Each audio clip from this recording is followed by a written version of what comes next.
Here we are, born to be kings. We're the masters of the universe. Hey guys, how you doing? Good to see all y'all. Sorry about the late start. I'm 3 minutes late. Shameful. Absolutely shameful. How dare I? I wouldn't balk at all if you all just abandoned me. Eric, good to see you, bud. How have you been feeling, man? I know that you're going through it all the time, mate. I'm so glad to see that you're here. And of course you're here, right? Of course you're here. Ding dong, the queen is dead. One of the things that I've been thinking about a lot about this channel, and like, it's slow in the summer and all this kind of stuff, and it's because like not much is happening. That's the truth. Not much is happening. But my Discord is like a light right now because like the queen died. And everybody's like, oh, the queen died. Something for us all to get together and talk about. You just learned the Gravel Institute took down their video on Ukraine, eh? I'm not surprised by that. We're going through like a really crazy period of censorship right now. I suspect that the Gravel Institute has been threatened pretty directly. Like, you take that stuff down or else we're going to take you down. Right? I would bet dollars to donuts that that's the case. No, I mean, like, why did they do that? That's why. Because YouTube is taking people down. It's as simple as that, right? Like, the social media platforms have begun to learn that they face no consequences for doing this, right? That for a little while there was like a little bit of tension about like, okay, well, what happens if we take somebody down? What's the backlash? What's going to happen?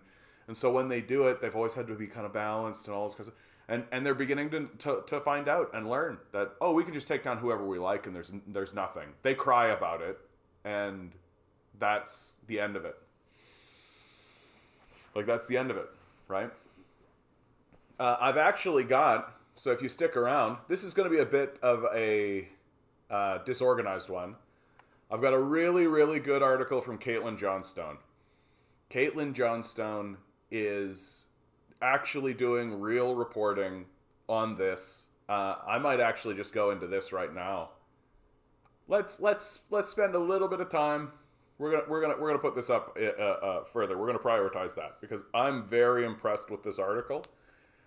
Caitlin Johnstone, an absolute star, an absolute pro. The fact that she's not on the major news networks already tells you everything you need to know about the major news networks.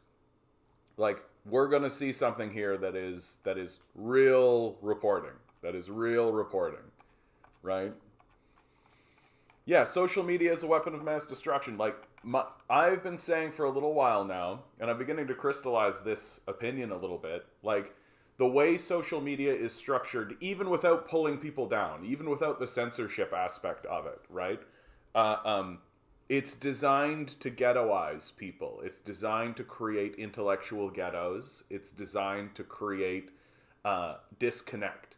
That if you're a conservative right-wing type, you're gonna end up in like Rumble or something, right? Like, you're gonna end up on another platform, and it even separates people by generation, right? That like, your mom is on Facebook, right? You're not really on Facebook. Like, maybe you go to Facebook to like see your mom and like see what's going on with that kind of stuff, but you're on other social media platforms, and there's all of these different social media platforms, and they don't necessarily interact with one another. Good to see you, Anemone. Good to see you. Anemone has recommended that we all watch Hellsing, which is an anime. It's only like 20 episodes long, so not a big investment. But the selling point that she has done to convince me to watch it is that they kill Nazis. And I gotta tell you, as a communist, I'm for that. I am for the idea. Yeah. Oh yeah, and I mean, Facebook in my view is the worst of them all, right? Facebook's the worst of them all. Like, they outright don't give a crap about facts or evidence or truth or any of that. Like, they are promoting some of the worst possible angles that you can have. And we're all just supposed to accept that, like, this massive power is in the hands of someone like Mark Zuckerberg, for God's sakes. Like, somebody whose, like, narrative to becoming wealthy involves overt betrayal of his friends, right? And good to see in Nova Scotia. Yeah, King Chucky, right? King Charles finally getting what he wants, right? Becoming the king. Seraphim, good to see you. Yeah, no real good guy in the anime. Yeah, Helsing himself is pretty evil. Yeah, those are the best stories. Look, the best stories are where people are flawed. It's why modern stories suck. Because the quote-unquote heroes of the stories are presented to us as like these sort of flawless angels, right? That they're not capable of doing wrong, that everything they do is good inherently. In the West, inflation is up. In the euro and pound down, while Russia inflation is down and the ruble up. Sanctions were inverted. Yeah, it all backfired on them.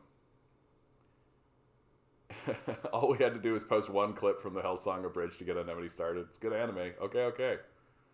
You should check out Overlord. Okay. We're going to get into like we're going to turn into suddenly like an anime stream. That's what this is going to be. Hey Major, how you doing? Okay, you know what, man? I've actually got myself hyped for this, so I'm gonna read this right now because I think it's like it's concise. It's like a collection. It's like a compilation of all the reporting that I've done here, and I really love this article, and so I might. In fact, I should actually haven't done this yet. I'm gonna put this article in the Discord. Where it belongs. Here you go. Click, and click. There we go. All right. It's not okay for grown adults to say the Ukraine invasion was unprovoked. In a recent interview with the Useful Idiots podcast, Noam Chomsky repeated his argument that the only reason we hear the word unprovoked every time anyone mentions Russia's invasion of Ukraine in the mainstream news media is because it absolutely was provoked, and they know it. Right now, if you're a respectable writer and you want to write in the main journals, you talk about the Russian invasion of Ukraine, and you have to call it the unprovoked Russian invasion of Ukraine, Chomsky said. It's a very interesting phrase. It was never used before. If you look back, you look at Iraq, which was totally unprovoked. Nobody ever called it the unprovoked invasion of Iraq. In fact, I don't know if the term was ever used. If it was very marginal.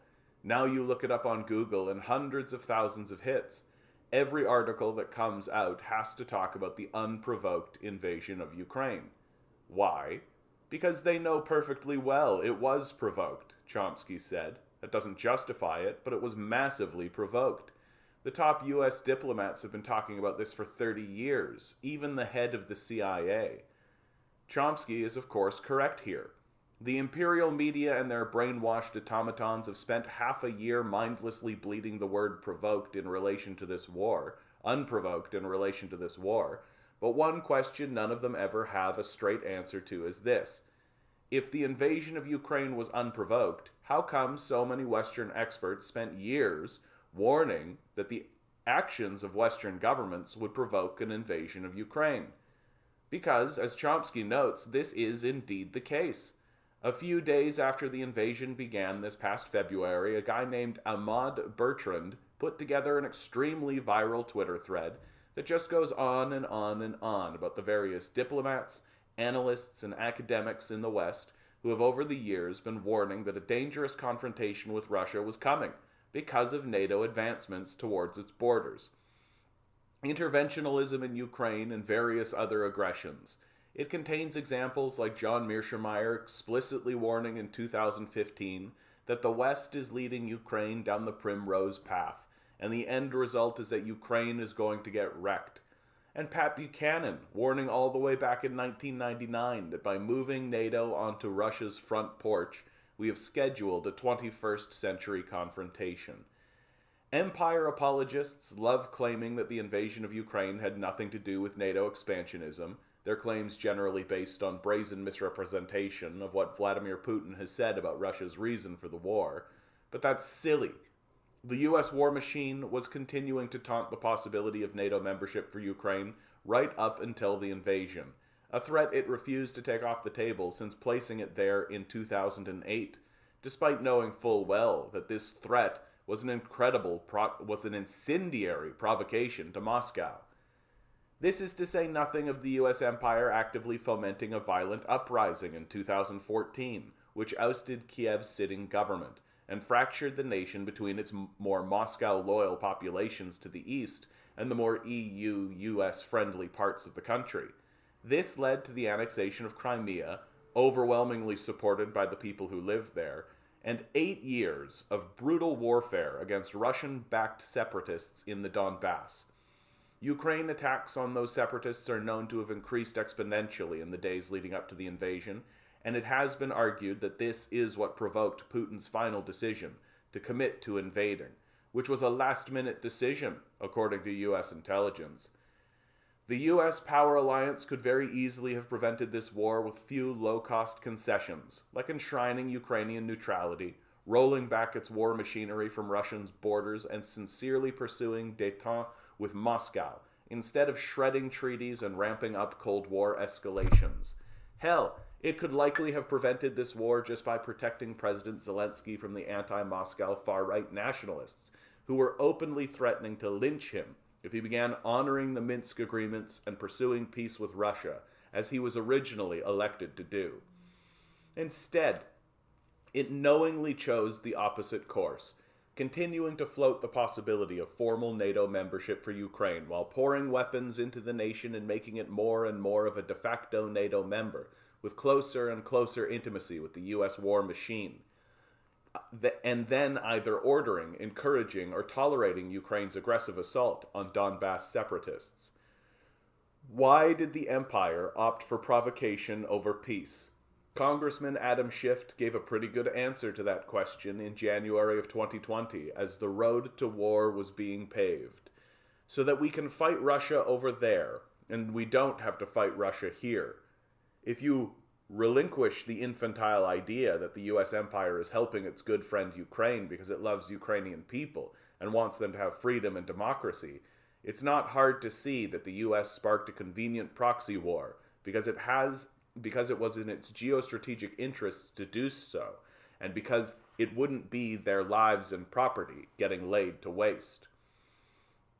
Brian Berletic put out a good video a few days ago about a Pentagon-funded 2019 Rand Corporation paper entitled Extending Russia, Competing from Advantageous Ground, which is exactly what it sounds like.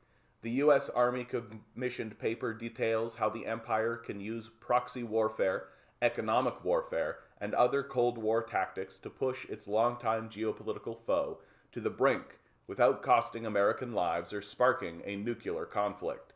It mentions Ukraine hundreds of times, and it explicitly discusses the same economic warfare tactics we're seeing today, like sanctions and attacking Russia's energy interests in Europe, the latter of which, Berletic points out, is also being used to bolster U.S. dominance over its vassals in the EU. The paper even explicitly advocates continuing to threaten NATO membership with Ukraine to draw out an aggressive response from Moscow, saying, while NATO's requirement for unanimity makes it unlikely that Ukraine could gain membership in the foreseeable future, Washington's pushing this possibility could boost Ukrainian resolve while leading Russia to redouble its efforts to forestall such a development. President Biden has made calls for regime change in Moscow that can't even really be called thinly disguised, and Defense Secretary Lloyd Austin has openly said that the plan is to use this war to weaken Russia, which other U.S. officials have told the press is indeed the policy. Comments from the Biden administration continually make it clear that the U.S. alliance is buckling down to keep this war going for years to come, which would fit nicely with Washington's known track record of deliberately drawing Russia into military quagmires against U.S. proxies in both Afghanistan and Syria. So make no mistake, behind all the phony hand-wringing and flag-waving, the U.S. centralized empire is getting exactly what it wants from this conflict. It gets to overextend Russia militarily and financially, promote its narratives around the world, rehabilitate the image of U.S. interventionism, expand internet censorship, expand militarily, bolster control over its European client states, and all it costs is a little pretend empire money that gets funneled into the military-industrial complex anyway.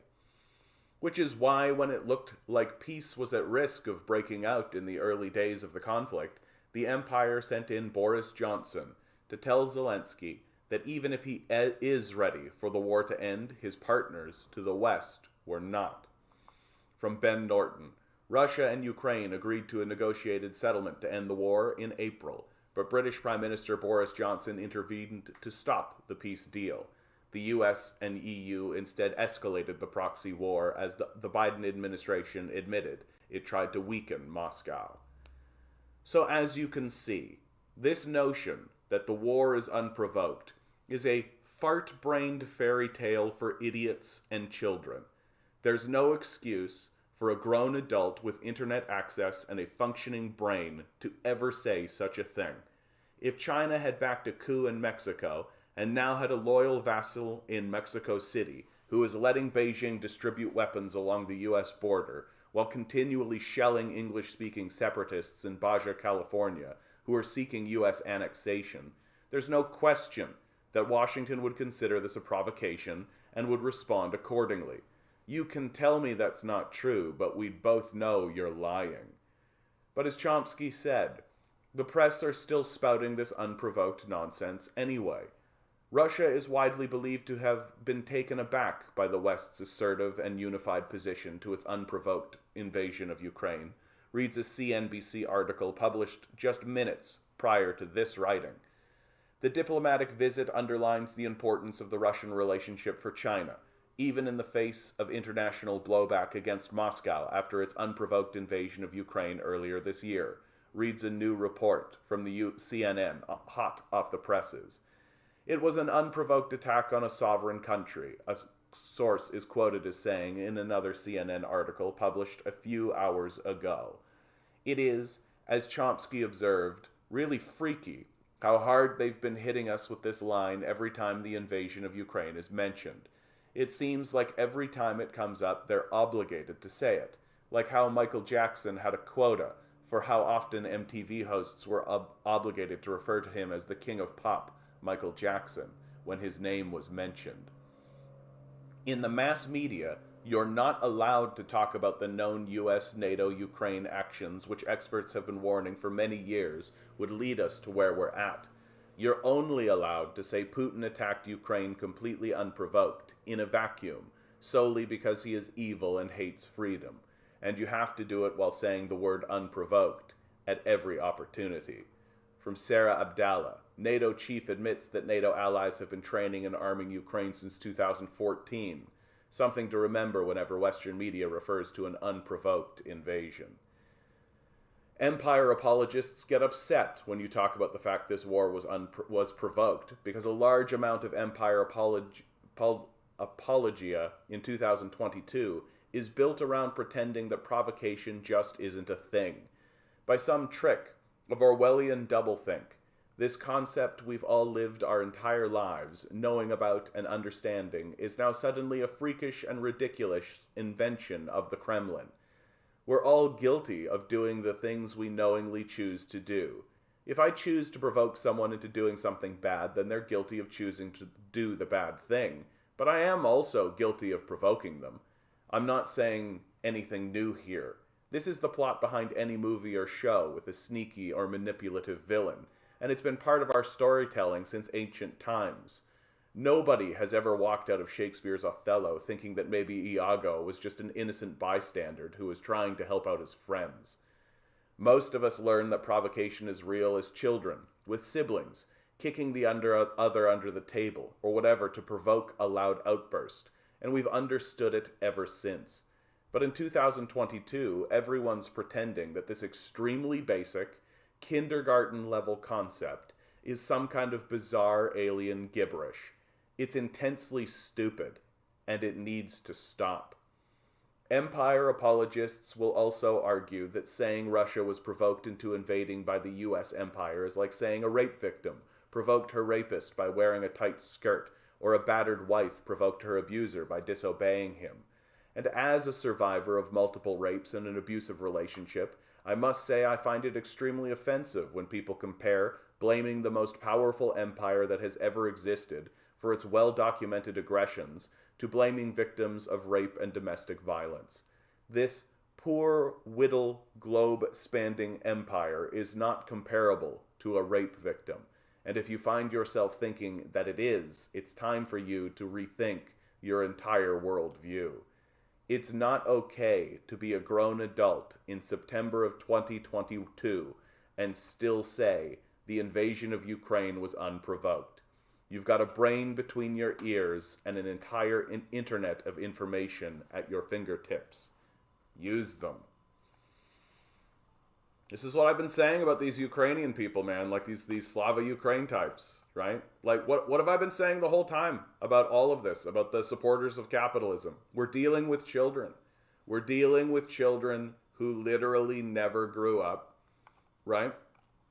Like we like seriously, we're dealing with people who outright are all they've ever done is say yes sir, right? From kindergarten up, all they've ever done is looked at the authority figure, said that's an authority figure, I will do what they say, I will not question anything, do this, yes sir, do this, yes sir, and if you don't, you're vetted out of the system, right?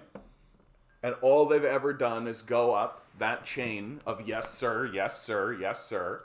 And now it's turning out that that system that they've been saying yes sir to is actively betraying them. And they're too childish because they never grew up past 6. They gave up their humanity and they gave up their intelligence to the authority figures by saying yes sir the whole time, right? They've never actually had a thought. So when the media, who they just say yes sir to, says this was an unprovoked attack, they say yes sir. And as the system actively betrays them, they're just going to say yes sir all the way down the apocalypse. They're not capable of thinking. They're not capable of being intelligent. We are dealing with children who never grew up. Just like a society of lost boys, basically. And so when frauds and hacks and losers show up and just fill their heads with confirmation bias, they buy in. It's real straightforward shit. We've completely dismantled and destroyed our society with utter, complete indoctrination and stupidity. And that's how you get this kind of stuff. What are you guys talking about? What are you guys talking about? Yeah, NATO. Yeah, but NATO is a defensive organization. Yeah. Now that Lizzie has croaked, can we abolish this silly monarchy once and for all? Probably not, Watson. Probably not. We love the monarchy, right? What else are we going to revert back to when capitalism collapses? I genuinely think there are going to be places that do that, by the way, that are just like, we should just go back to the monarchy, and they will. Like, I won't be surprised by it. Like, I think that there will be people who are surprised by it when some of the European nations revert back to monarchy, right? I won't. I'll definitely be sitting here being like, yeah, why do you think we kept them around? Because we knew this was going to collapse, and so now we've got this to fall back on. I don't know if nationalizing social media would be an improvement. I think maybe abolishment outright. I mean, I'm more of a fan of the idea that social media, like, there should be a singular platform, right? Like, we should be forced to interact with one another. That if social media was actually invested in helping people, right? The very first thing that all social media outlets would be providing is your very local news and would be connecting you locally. You would know everyone in your apartment building. You would know everyone in your block, the ones that are using this social media, right? That would be its primary objective. But it's designed to separate people. It's designed to keep people separated from one another, to make sure that you can never actually connect with anybody, to make sure that you never actually find out what's going on even in your own neighborhood and who these people are, right? That's the goal of all of this social media stuff, is to divide us up and to get you entranced by news that's happening way over here and like with Caitlyn Jenner and all this kind of like and the Kardashians and all this, right? While you have literally no fucking idea what's happening in your own neighborhood and who these people are, right? Like when I was growing up, we had a thing called a phone book. You literally could just like, you had a book and it had everybody's numbers in it, and you could literally just call people up and people would pick up and you could talk to them, right? We don't have that shit anymore. That's all gone. Nobody knows who anybody is anymore. That's all gone, right? So, and social media bears a large responsibility for that, if you ask me. And these social media empires that are actively attempting to separate us. Yeah, meet the new monarch, same as the old monarch. You got it, Matthias. Yeah. Russian-backed separatist. Time the fuck out. Yeah, come on. Like, the people fighting for their lives against the invasion that was happening from the Ukrainians were backed by the Russians. Like, they were Russian-backed separatists. Like, that's a fair thing to say. It's just that I don't look at it and go, gasp. Like, I'm not sitting here being like, Russian-backed separatists. Oh, I'm going, yeah, obviously. Like, if you were getting attacked by somebody and another nation said, hey, do you want assistance? You would be like, yeah. Like, it's not different to me than saying, like, the American War of Independence was fought by French-backed separatists, right? Because they were backed by the French. The French were fighting were favorable of the revolution that was happening in America because it fucked over Britain, which, fuck Britain.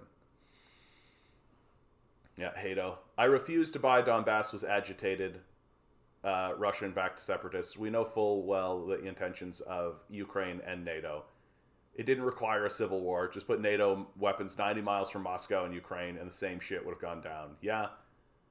Trying to say in some way that Russia was trying to troll out a fucking genocide as a justification for Russia to make moves against clear and present danger is fucking bullshit. That's true. That's for sure true. Yeah, I feel like you're hearing like Russian-backed separatists and feeling like that's a dismissive thing to say, whereas I think it's just factual. Like, the people in Donbass were being backed by the Russians, right? That's absolutely the truth. I think that that's fine, right? Like, I think that that's, like, of course they were. Like, yeah. They were fighting against literal Nazis. Like, yeah. I actually look at it as a positive towards Russia. Like, oh, you saw that Russian people were being bombed and shelled by literal Nazis in Ukraine, and you decided to back them. Oh, yeah, okay. Like, that's my position on it. I don't hear Russian-backed separatists, and I get that it's used this way often, so I understand your reaction to it, but my position on it is just like, yeah, of course they are. Like, why wouldn't they be? Separatists paints Donbass as if the whole region doesn't hate Kiev and only some fringe elements doing the separating. I mean, that's a pretty good point too, though. Like, that's not illegitimate. Like the phrase Russian-backed separatists, right? Like, it does somewhat imply that it does imply that it's a fringe group. I think that you're hitting on it there. That the phrase Russian-backed separatists implies that Russia's sneakily coming in and fomenting, like, that Russia's doing what the United States does, right? Like, that's what it implies, I think. And I think that's what we're hitting on. Is that what the United States does is that it comes into a region, finds the fringe kooky element, arms and trains them, and then commits a coup and overtakes the population, right? And so the phrase Russian-backed separatist sort of pretends as though Russia's doing the same thing in the region, when obviously what is happening is that the people are trying to fight back against this illegitimate attack, and Russia is backing them. And so, but it's not the same thing, right? Because it's not being done for aggressive reasons, it's being done for defensive reasons. Like, the people of Donbass are trying to defend themselves. Like, pretty obviously. Yeah. I'm mad. Throws a chair. Don't throw a chair, Compton. Who said Russian-backed separatists? Did I miss it? It was in the article. Vice always called the fighters of Donbass Russian-backed separatists. It is annoying. Yeah. John, did you see the Richard Minehurst video where he showed that the Secretary General of NATO admitting they've been training and gearing Ukraine? That's here. Right here. That's why I'm focused on this part right here, because you said that. Hey, Base, how you doing?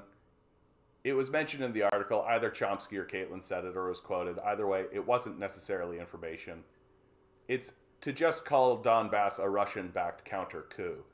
Yeah, I feel like I see where you're coming from. Like the whole concept of like Russian separatists or like Russian-backed separatists. Like, what language should be used? Like this is a good thing for us to discuss. Like, what should we say instead? Because I mean, they are separatists. They're hoping to get their independence, right? They are Russian backed, right? But I think what we're upset about is the inference that it's that they're the aggressors. I think that's what it implies, right? That they're the aggressors.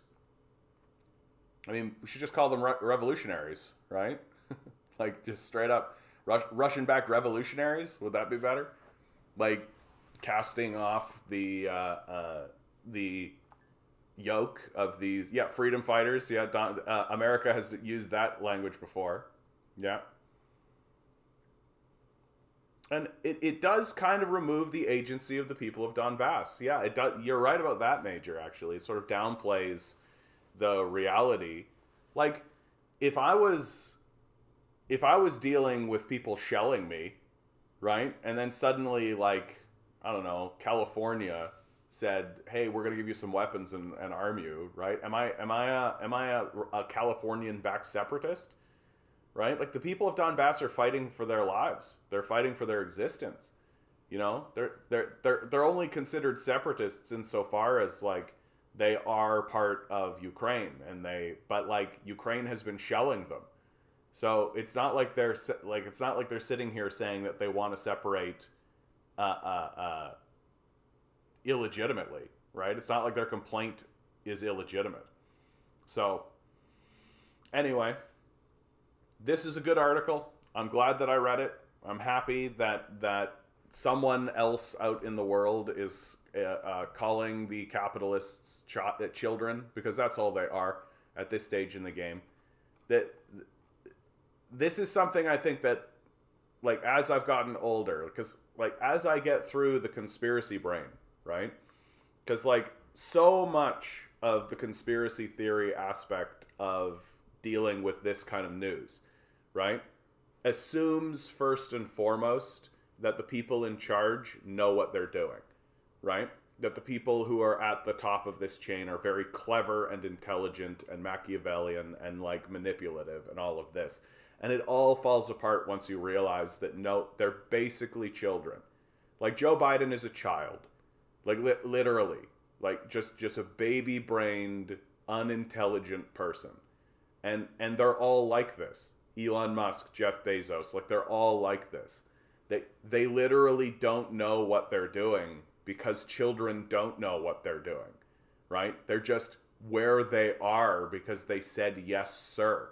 And they said, "Yes, of course, that looks good. That looks good. Yes, sir. Yes, sir." And they were backed by billions and billions of dollars of a bunch of other people just being like, "Wow, that looks good. Yes, sir. Like, yes, sir." Right? And now they are where they are, and they don't know what to do, because moving forward from here requires intelligence, compassion, empathy, thought, right? Ideas, vision, and they don't have it. They never did, right? We're ruled by a bunch of childish yes men who literally do not know what to do next. And in my view, that's actually why someone like Donald Trump gains a lot of credibility amongst the base that he has, because at least he stands up and says, "We're gonna do X." At least he presents something that has a vision attached to it. At least he says something that makes sense to someone, right? Whereas the Democrats are basically just wanks, right? They're just wanks. They're not promising anything. They're not saying anything, right? And when they do actually push legislation forward, it's the most tepid shit you've ever seen in your life. So this recognition and this realization, I'm glad to see that other people are starting to say it, right? I'm hoping to see it more and more. I'm hoping to see it more and more. that we consistently and regularly call these children out for being children, because that's all it is. Like, if you're seriously walking around saying that the Ukraine invasion was unprovoked, you have baby brain. And that baby brain has brain rot on top of it. Like, it's the dumbest possible position you can take. You can't get dumber, right? You can't get dumber. You're living in a fantasy dream world. You have every right to say to people who are walking around saying that Ukraine invasion was unprovoked, you have every right to call them a child. Because you've got to be desperately stupid. Like, desperately stupid. And so what this means is our entire media apparatus are children, right? All of them. No exceptions. Like, all of them are children. And there's a reason why channels like mine are gaining force, right? There's a reason why people keep coming back to this channel. There's a reason why people keep coming here, because people are tired of dealing with children. That they sort of think to themselves, there's got to be an adult perspective on this. Hi. Hello. Tell people I exist. Like, share, subscribe, hit the bells, hit the whistles. YouTube doesn't pay me for this. So even though I got monetized, like, they don't, like, they're not paying shit. They don't support anybody. They're certainly not going to support me. So please consider donating. If you're donating $1, maybe make it $2. Yeah. I'm going to take a hard line on this. Here it comes, Cotton. The U.S. and NATO and Ukraine are 100% at fault for the war. Russia holds no fault in this, except going defensive. I mean, I think that the reason why the established leftists, so people like Chomsky, even people like Caitlin Johnstone, right? I feel like the reason why they have not been willing to take such a hard line is because they know what will happen to them if they do it, right? They know what will happen to them if they do it. We're in a heavy McCarthyian period right now. Like, this, people are getting deplatformed. People are getting scrubbed from the internet. Like, and we're not talking low-level people. People like Chris Hedges, right? Like we're looking at journalists who have been doing excellent reporting for decades, and they're getting assaulted and attacked and removed and deplatformed, right? So if you start to walk around saying, no, Russia had every reason to defend themselves and to defend their people and to defend their own position, right? You're going to get scrubbed. You're going to get removed. And there's people, like, Chomsky is pretty difficult, I think, to do this to. But, like, the fact that Noam Chomsky isn't on CNN, right? Like, Noam Chomsky is the most cited intellectual in North America. Like, and you can critique him, and we should critique him, but, like, his the fact that he's not going on the mainstream media outlets, the fact that they're not even talking to him, right, should tell you everything you need to know about these babies, right? They're not intellectual enough, and they're not stable enough in their adulthood to be able to handle someone like Noam Chomsky, right? So they just ignore him like a baby would, right? You just, like, what do children do when their parents start telling them things? They fucking ignore them and they run off, right? So we have this extreme childish culture. We come back for the content and the charisma. Well, Nova Scotia, thank you very much. The charisma. How dare you flatter me so? Ligandee says, I was arguing with someone who truly believes Russia sucks because the U.S. invaded Ukraine and said they would have won 6 times over. Yeah, right after their humiliating withdrawal from Afghanistan. Exactly, right? Like, that the United States hasn't won a war since, like, World War II. Like, what's a war that the United States has actually decisively won? Right? They don't win. They don't know how to win wars. That's not what they're up to. Have you seen Chris Hedges' latest video on Ukraine? If not, I'll post it on the Discord, the article he wrote. Yeah, go put that up on the Discord, bud. How about we say the brave fighters of Donbass? Yeah, there you go. Got to make sure that you understand they're Russian backed, though, right? What a crazy time. What a crazy time. I do wonder if this is going to matter. this is my big take on all this, right? Okay, there you go. That's my whole take about Queen Elizabeth II dying. Like, all right, like she by any estimation I can tell, she is just like a spoiled rich brat who, never really made important decisions to any degree that it really mattered. She sort of was there, you know? That's sort of my position. Like, she's sort of there throughout all of it, kind of happily waving, everybody just sort of happily looking at her, being like, God save the Queen. But, like, what is she? Like, she's literally just this sort of banal figurehead.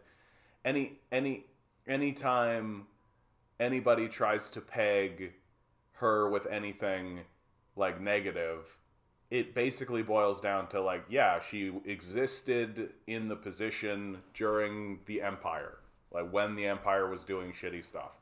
And I'm just like, yeah, like in my view, she's just like the absolute pinnacle of what we're talking about when we're talking about systemic issues. That she exists as an artifact of a system. She as a person is almost completely irrelevant. And it's extremely unlikely that anybody really knew who she was as a person, right? Like, who cares about Queen Elizabeth as a person, right? She's always been just like an icon of a system. And any other person in that position would likely be exactly the same. Like, because she's just the result of this calcified, dying system. Article on Discord. Let's go. I will always take a look at Chris Hedges. Chris Hedges' work is always good. This is from September 2nd. The Chris Hedge Report. Ukraine and the Crisis of Media Censorship. The Ukraine conflict has plunged the world into a geopolitical crisis, and its effects on Western media institutions are increasingly concerning to advocates of a free press. Before I go on with this, like, Chris Hedges is exactly the right guy to talk about this. Like, we're talking about a guy that was fired from the New York Times. We're talking about a guy who has been censored on several occasions. He has experienced multiple times throughout his career a deplatforming and a removing from mainstream and even independent places. As recently now as the Ukraine war, when his material was scrubbed off of YouTube for being affiliated with RT, right? So when we talk about free press and media censorship, Hedges is exactly the right guy because he's repeatedly experienced it on purpose. Or repeatedly experienced it personally, rather. The press in the US and most of Europe parrot the opinions of a ruling elite and oversees a public discourse that is often unhinged from the real world. It openly discredits or censors anything that counters the dominant narrative about Ukraine, however factual. It has become nearly impossible to question the virtues of Ukraine's government and military. How did this happen? Why is a position on the war in Ukraine the litmus test for who gets to have a voice and who does not? Why should a position on Ukraine justify censorship? Veteran international correspondent and columnist Patrick Lawrence joins the Chris Hedges Report to discuss how the war in Ukraine has driven Western media to what may be a point of no return. Patrick Lawrence was a correspondent and columnist for nearly 30 years for the Far Eastern Economic Review and International Herald Tribune and The New Yorker. He is the author of Somebody Else's Century, East and West in a Post-Western World, and Time No Longer, America After the American Century. The Ukraine conflict has plunged the world into a geopolitical crisis, but this is not, as the writer Patrick Lawrence points out, the only crisis. The war in Ukraine has exacerbated the crisis within the Western press, inflicting damage that he believes is ultimately irreparable. The press in the US and most of the Europe slavishly echoes the opinions of a ruling class and oversees a public discourse that is often unhinged from the real world. It openly discredits or censors anything that counters the dominant narrative about Ukraine, however factual. For example, on August 4th, Amnesty International published a report titled Ukrainian Fighting Tactics Endanger Civilians. The report charged Ukrainian forces with putting civilians at risk by establishing bases and operating weapon systems in populated residential areas, including schools and hospitals, a violation of the laws of war. To call out Ukraine for war crimes, however, well documented, saw the press and the ruling elites come down in a fury on Amnesty International. The head of Amnesty International's Kiev office resigned, calling the report a tool of Russian propaganda. In one of the many broadsides, the Royal United Service Institute in London wrote that the Amnesty report demonstrates a weak understanding of the laws of armed conflict, no understanding of military operations, and indulges in insinuations without supplying supported evidence. It is nearly impossible to question the virtues of Ukraine's government and military.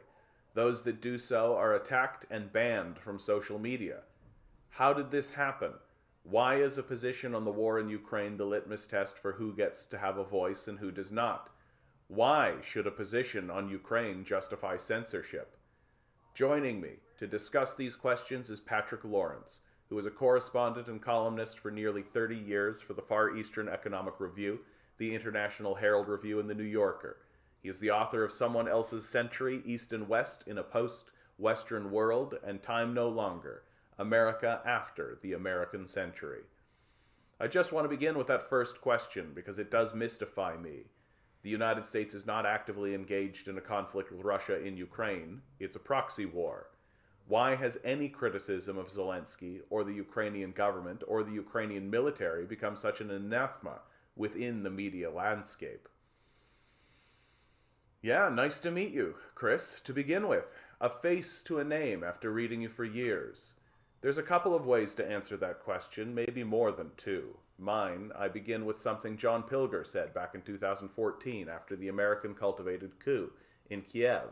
Not precisely the beginning of this crisis, but certainly a mile marker. He observed during a lecture at Berkeley, ours is an information, ours is a media age, and an age of war by information, defamation by information, etc. And I've been really struck by the extent to which that quotation, 2014, 8 years old now, really, it's quite remarkable the extent to which this kind of meta-war being waged in words, in column inches, and so on. And that leads me to my second thought on your question, closely related to my first.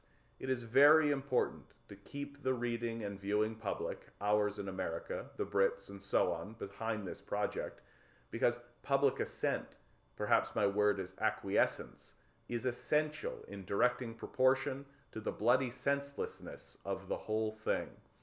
We've got to keep those blue and yellow flags waving off the front porch, and therefore, you can't have any cracks in the facade.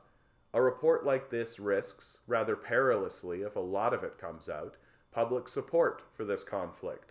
And given all the sacrifices people are being asked to make on behalf of this campaign, and I have no doubt we haven't tasted the worst of it, given all those sacrifices, people really do have to have their minds massaged in order to maintain public support.